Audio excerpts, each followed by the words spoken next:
It is indeed an honor for us today to have mezuzah affixed to the doorpost of our new home, the home of the JWV of the USA, its Ladies Auxiliary, and the National Memorial Headquarters.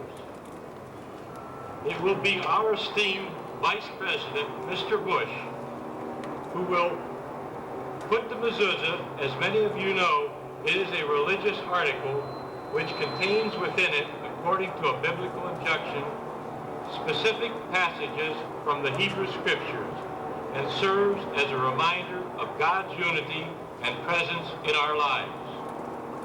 Ladies and gentlemen, it is my pleasure as National Commander to introduce to you a fellow veteran, a great American, the Vice President of the United States of America, the Honorable George Bush.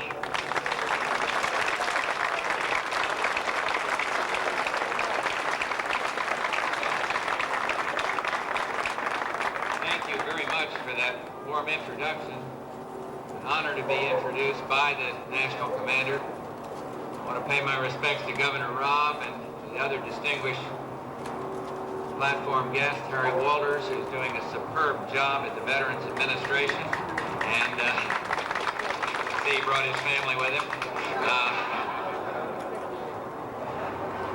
But it is a great honor for me today to address America's oldest active Veterans Association and to join with you in putting up a mezuzah on the doorway.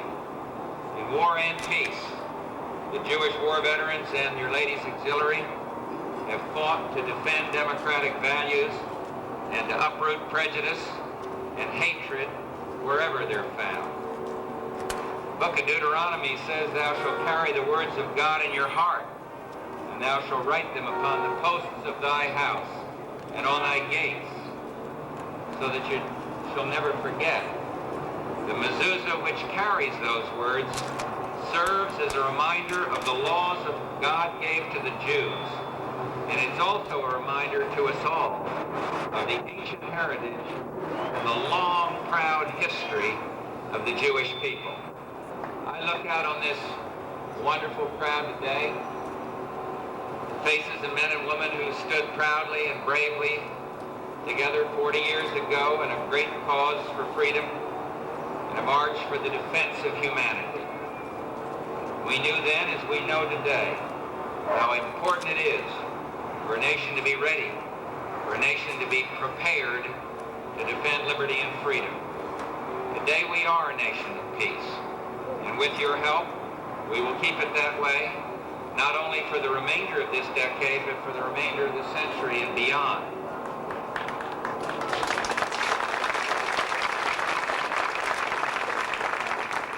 Preserve the peace, we must take certain steps that are sometimes difficult, often expensive.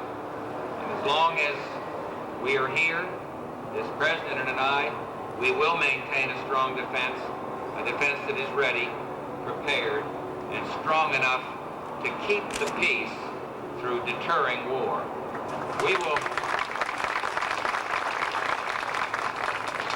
We will continue to work to maintain strong alliances throughout the world. Our relationship with our NATO allies is firm and lasting. We've got to continue to guard it, strengthen it. It's based on mutual respect and mutual interest. In the Pacific, we're opening up new frontiers of economic opportunity, helping to pave the way for a greater standard of living for millions and millions, and establishing the U.S. as a strong, reliable friend and a nation dedicated to peace. And in the Middle East, where we've sometimes been criticized, our relationship with the State of Israel, a relationship I view as a strategic relationship, as well as a moral relationship, has never been stronger. We have had some criticism for giving peace a chance in that region, but I can tell you today that the United States will do all that it can to bring peaceful solutions to the many problems of that region, to help Israel live in peace with her neighbors.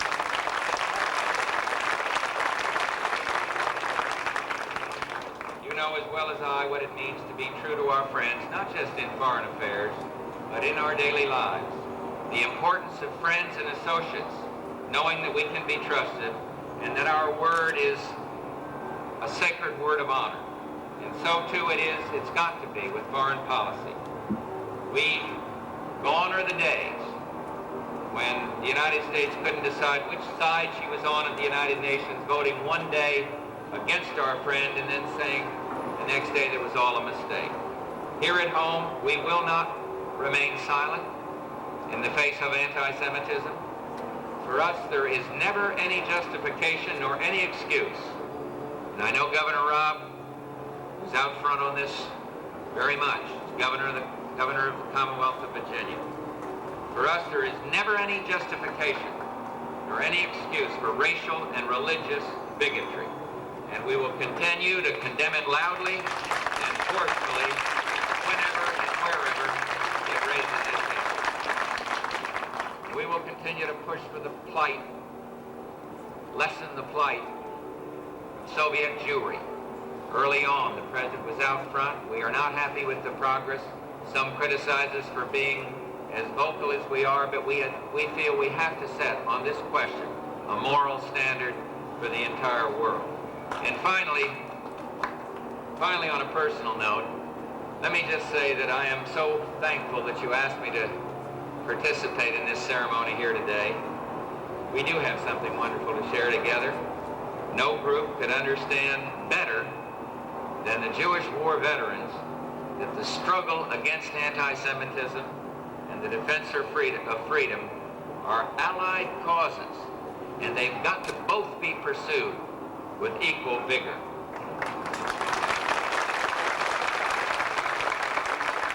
So as we affix this mezuzah to this doorway, we will not only be performing an important religious observance, we'll be dedicating ourselves to constant vigilance in the protection of our most sacred American values.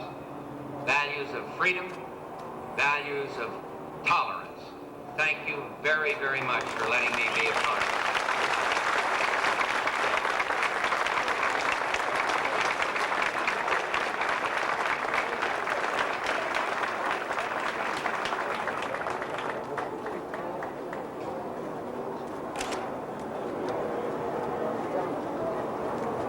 Baruch atah Adonai, Eloheinu melech haolam, she'achiyanu v'kiyanu lazman hazeh. Blessed art thou, O Lord our God, King of the universe, who has kept us alive and sustained us, and allowed us to reach this day. Amen.